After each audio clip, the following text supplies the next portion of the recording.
Good evening. Deacon, not father, but I'll react to either.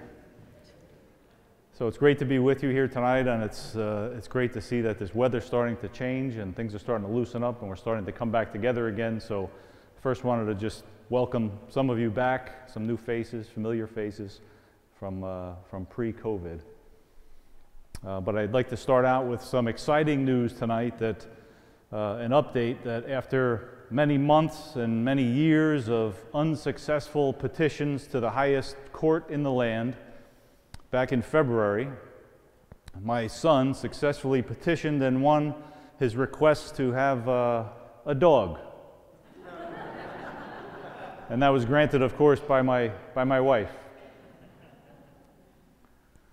So, of course, with this preparation during this time that we agreed to welcome a rescue into our house, we were all focused on obedience training. And with YouTube nowadays, we have just such a wealth of knowledge and experience and wisdom at our fingertips. So we watched probably 90% of the obedience training videos on YouTube, and I did some reading, and we really tried to study up, because we knew that when we welcome this new family member into our house, that in order to really maintain some balance, in order to really have a healthy relationship, in order for us to really enjoy having a dog, that we needed to really set some boundaries and some rules, and we need to make sure that the dog would listen to our commands. As a matter of fact, that's the first thing my father said to me when I told him we were getting the dog. He said, "You are going to train this dog, aren't you?" And this is coming from the guy who was in a suit when I was a kid chasing the dog around the pool because the dog wouldn't come into the house. But on a serious note, at this point, you may wonder why I'm talking about obedience when we just heard a gospel reading about the Ascension.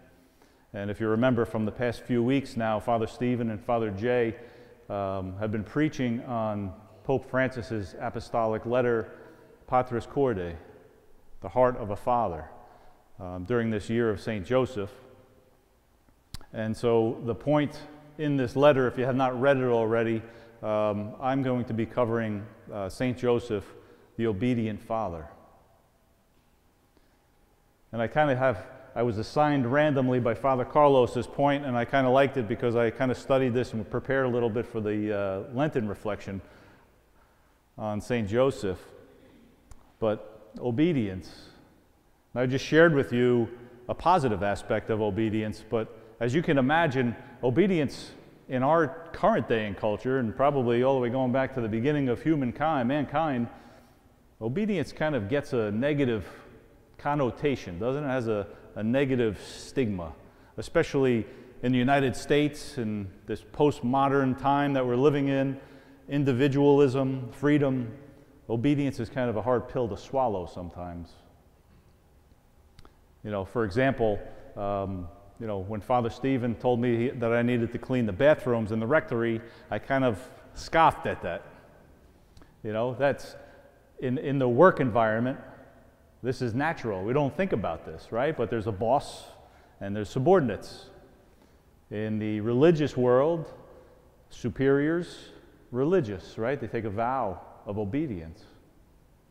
Otherwise, it's the inmates running the asylum, and they're not going to have that balance in community. But it's something we all struggle with, right? It's something we all struggle with, no matter where it comes from. But when we stop and think about it, in whatever relationships that we are or we have in our lives, obedience plays a role, especially those of us that are parents to teenagers. But turning towards St. Joseph now, the obedient father, this specifically comes down to 4 dreams that St. Joseph had in the gospel story. If you remember, when St. Joseph was betrothed to Mary and found that she had become pregnant, it was very troubling news for him, and an angel visited him in a dream with a message from God and told him to take Mary as his wife. And he did. When Herod was planning to murder all of the boys under 2 years old, again, God came to Joseph in a dream and said, "Take the family and flee to Egypt to safety." And Joseph did. And 2 more dreams, right? Once Herod had passed, he said, "Come on back." And another dream. And then yet again, one final dream, he came to Joseph and warned him to go to Nazareth. And Joseph followed those instructions to a T. We don't hear any "come on, please." There's no words attributed to St. Joseph. He was obedient. And he was looking after Jesus, his foster son, and the Virgin Mary, and led them to safety. And in those hidden years, as Jesus was growing, that we don't read too much about in the Gospels, if any, we have to really understand that Joseph was leading by example too in that family. Of course, we know that the Jewish family, the Jewish tradition that they were raising Jesus in, they were studying the Torah, they were studying the commandments. Honor your mother and your father. Jesus was learning that as a child. And Pope Francis even notes this in his letter, really poignantly, when he points to Jesus in the Garden of Gethsemane the night before Good Friday, when he was arrested. And we really see Jesus' humanity there, where he struggles with his will and accepting God's will. Right? "Father, please let this cup be passed from me. But if it be your will, then it's my will." And so we see how Joseph played such a powerful role in Jesus' life.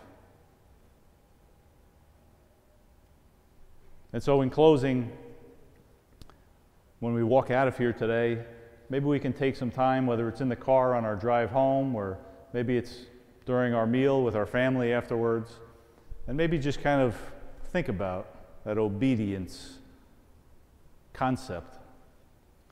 And how do we play a part in that? Are we a parent to a teenager that might be going through some problems? Are we a child that's listening to our parents? Is there something going on at work where a boss is giving us something that we have to do and we're not crazy about it? We have to be open to the challenge. We have to be open to growing. We have to be open to trust and humility. Because that person that's in that authority position, really, it only works when they have their subordinate's best interest at heart. And it only works when that person in the subordinate position fully trusts that person in the position of authority. So the question is, are we open to that? God bless you.